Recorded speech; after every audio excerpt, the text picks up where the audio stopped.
আওয়ামী লীগকে নিষিদ্ধ করতে হবে।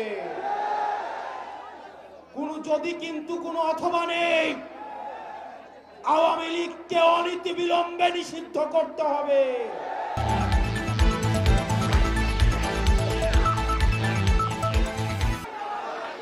প্রিয় সংগ্রামী সহযোদ্ধা, আজকের এই ময়দান থেকে শুধু একটি কথাই বলবো, ডক্টর মোহাম্মদ ইউনূস, আপনি এই আহত এবং শহীদদের রক্তের উপরে দাঁড়িয়ে আমরা আপনাকে ক্ষমতায় বসিয়েছি। আমরা আপনার কাছে কোনো অনুরোধ করছি না, আমরা কোনো দাবি করছি না। আওয়ামী লীগকে নিষিদ্ধ করতে হবে। যদি কিন্তু কোনো অথবা নেই, আওয়ামী লীগকে অনতিবিলম্বে নিষিদ্ধ করতে হবে। এই গণহত্যাকারী আওয়ামী লীগকে নিষিদ্ধ করতে হবে। ইনকিলাব জিন্দাবাদ, মুজিববাদ মুর্দাবাদ।